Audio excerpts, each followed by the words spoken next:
Cryptocurrency एक digital या virtual मुद्रा है जो क्रिप्टोग्राफी का उपयोग करके सुरक्षित होती है। यह एक नई और उभरती हुई तकनीक है जिसने वित्तीय दुनिया में क्रांति ला दी है। क्रिप्टोकरेंसी का मुख्य उद्देश्य पारंपरिक वित्तीय प्रणालियों के विकल्प के रूप में काम करना है, जो अधिक पारदर्शिता, सुरक्षा और विकेंद्रीकरण प्रदान करता है। ये मुद्रा केंद्रीय बैंकों या सरकारी संस्थाओं के बजाय एक वितरित नेटवर्क पर काम करती है।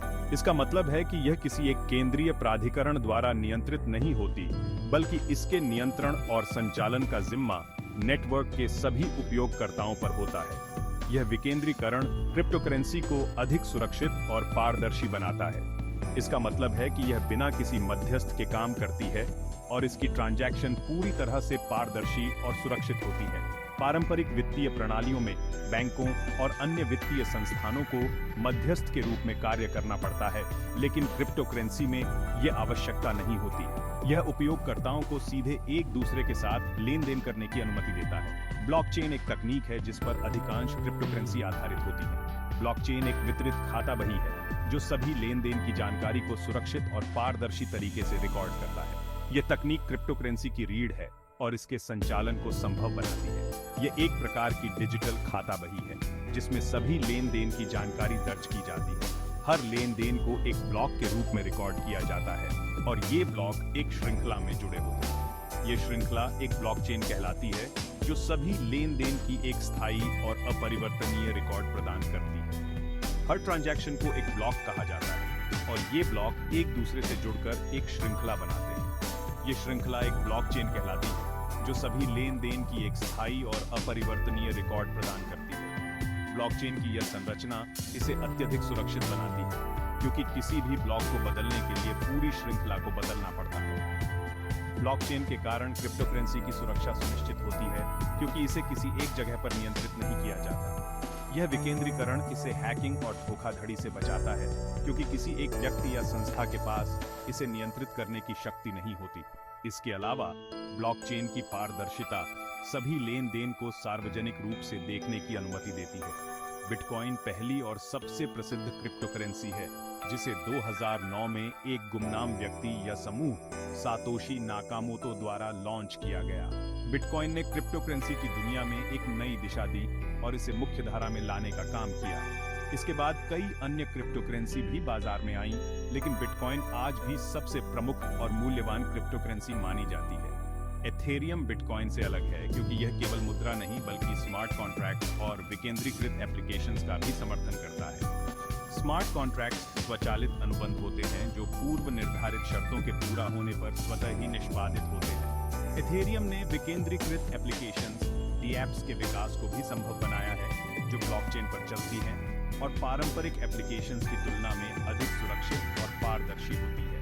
रिपल, लाइटकॉइन, बाइनेंस कॉइन भी लोकप्रिय क्रिप्टोकरेंसी हैं, जो विभिन्न उद्देश्यों और उपयोगों के लिए बनाई गई हैं। रिपल का मुख्य उद्देश्य अंतरराष्ट्रीय धन हस्तांतरण को तेज और सस्ता बनाना है, जबकि लाइटकॉइन को बिटकॉइन के एक हल्के और तेज विकल्प के रूप में विकसित किया गया था। बाइनेंस कॉइन का उपयोग मुख्य रूप से बाइनेंस एक्सचेंज पर ट्रेडिंग फीस को कम करने के लिए किया जाता है। क्रिप्टोकरेंसी को आमतौर पर वॉलेट में स्टोर किया जाता है, जो एक डिजिटल स्थान होता है। वॉलेट एक सॉफ्टवेयर या हार्डवेयर डिवाइस हो सकता है जो आपके क्रिप्टोकरेंसी को सुरक्षित रूप से स्टोर करता है। वॉलेट में एक निजी कुंजी होती है जो आपकी क्रिप्टोकरेंसी तक पहुंचने के लिए आवश्यक होती है। यह निजी कुंजी अत्यधिक सुरक्षित होती है और इसे किसी के साथ साझा नहीं किया जाना चाहिए। जब आप क्रिप्टोकरेंसी का लेन देन करते हैं तो आपके वॉलेट से दूसरे व्यक्ति के वॉलेट में पैसे भेजे जाते हैं। यह प्रक्रिया ब्लॉकचेन नेटवर्क के द्वारा सत्यापित और रिकॉर्ड की जाती है।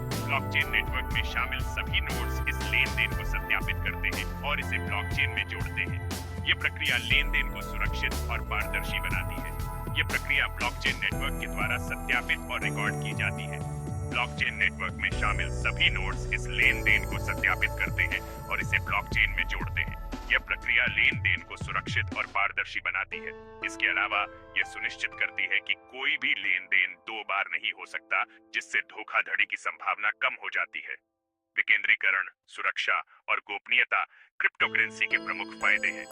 विकेंद्रीकरण के कारण क्रिप्टोकरेंसी किसी एक केंद्रीय प्राधिकरण द्वारा नियंत्रित नहीं होती, जिससे यह अधिक सुरक्षित और पारदर्शी बनती है।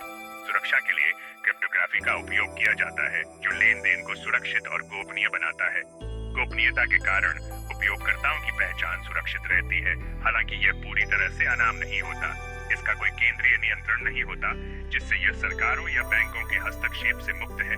यह उपयोगकर्ताओं को अधिक स्वतंत्रता और नियंत्रण प्रदान करता है। इसके अलावा क्रिप्टोकरेंसी का उपयोग अंतर्राष्ट्रीय लेन देन के लिए भी किया जा सकता है, जिससे यह वैश्विक वित्तीय प्रणाली का एक महत्वपूर्ण हिस्सा बनती जा रही है। क्रिप्टोग्राफी का इस्तेमाल होने के कारण यह सुरक्षित मानी जाती है। क्रिप्टोग्राफी एक गणितीय तकनीक है जो जानकारी को एनक्रिप्ट और डिक्रिप्ट करती है। यह तकनीक लेन देन को सुरक्षित और गोपनीय बनाती है, जिससे केवल अधिकृत उपयोगकर्ता ही जानकारी तक पहुंच सकते हैं।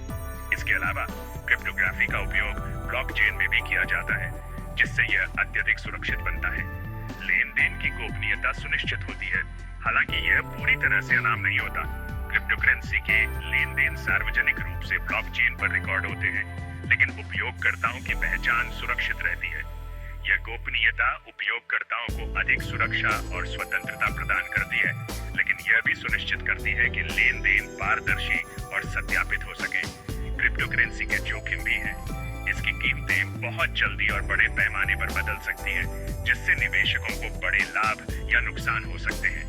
यह अस्थिरता क्रिप्टोकरेंसी को एक उच्च जोखिम वाला निवेश बनाती है और निवेशकों को इसके जोखिमों को समझना और सावधानी पूर्वक निवेश करना चाहिए। इसकी कीमतें बहुत जल्दी और बड़े पैमाने पर बदल सकती हैं, जिससे निवेशकों को बड़े लाभ या नुकसान हो सकते हैं। यह अस्थिरता क्रिप्टोकरेंसी को एक उच्च जोखिम वाला निवेश बनाती है और निवेशकों को इसके जोखिमों को समझना और सावधानी पूर्वक निवेश करना चाहिए। इसके अलावा क्रिप्टोकरेंसी के बाजार में धोखाधड़ी और हेरफेर की संभावना भी होती है, जिससे निवेशकों को सतर्क रहना चाहिए। कई देशों में क्रिप्टोकरेंसी के लिए स्पष्ट नियम नहीं है, जिससे धोखाधड़ी का खतरा हो सकता है। नियामक अनिश्चितता के कारण क्रिप्टोकरेंसी के उपयोग और व्यापार में जोखिम बढ़ जाता है। इसके अलावा कुछ देशों में क्रिप्टोकरेंसी पर प्रतिबंध भी लगाया गया है, जिससे इसके उपयोगकर्ताओं को कानूनी समस्याओं का सामना करना पड़ सकता है। क्योंकि क्रिप्टोकरेंसी पूरी तरह से डिजिटल होती है, इसलिए हैकिंग का खतरा होता है। हैकर्स क्रिप्टोकरेंसी वॉलेट और एक्सचेंजों को निशाना बना सकते हैं, जिससे उपयोगकर्ताओं को बड़े नुकसान हो सकते हैं। इसके अलावा साइबर सुरक्षा के खतरों के कारण उपयोगकर्ताओं को अपने वॉलेट और निजी कुंजी को सुरक्षित रखने के लिए अतिरिक्त सावधानी बरतनी चाहिए। क्रिप्टोकरेंसी की तकनीक और इसके उपयोग में तेजी से विकास हो रहा है और कुछ देशों ने इसे कानूनी मान्यता भी दी है। तकनीकी प्रगति के कारण क्रिप्टोकरेंसी के उपयोग और सुरक्षा में सुधार हो रहा है। इसके अलावा कई देशों में क्रिप्टोकरेंसी को कानूनी मान्यता मिलने से इसका उपयोग और व्यापार बढ़ रहा है। हालांकि कुछ देशों में इसे पूरी तरह से प्रतिबंधित किया गया है। इन देशों में क्रिप्टोकरेंसी के उपयोग और व्यापार पर सख्त प्रतिबंध लगाए गए हैं, जिससे इसके उपयोगकर्ताओं को कानूनी समस्याओं का सामना करना पड़ सकता है। इसके बावजूद क्रिप्टोकरेंसी की लोकप्रियता और उपयोग में वृद्धि हो रही है। भविष्य में इसका उपयोग और विस्तार होने की उम्मीद है, लेकिन यह इसके जोखिमों और नियामकों पर निर्भर करेगा। क्रिप्टोकरेंसी की तकनीक और इसके उपयोग में निरंतर विकास हो रहा है और यह भविष्य में वित्तीय प्रणाली का एक महत्वपूर्ण हिस्सा बन सकती है। हालांकि इसके जोखिमों और नियामकों को ध्यान में रखते हुए उपयोगकर्ताओं को सावधानी पूर्वक निवेश और उपयोग करना चाहिए। यह एक संक्षिप्त परिचय था क्रिप्टोकरेंसी का, जो इसे समझने के लिए एक अच्छा प्रारंभ बिंदु हो सकता है। क्रिप्टोकरेंसी की दुनिया में प्रवेश करने से पहले इसके बुनियादी सिद्धांतों और जोखिमों को समझना महत्वपूर्ण है। इसके अलावा उपयोगकर्ताओं को अपने निवेश और लेन देन को सुरक्षित रखने के लिए आवश्यक सावधानियों का पालन करना चाहिए।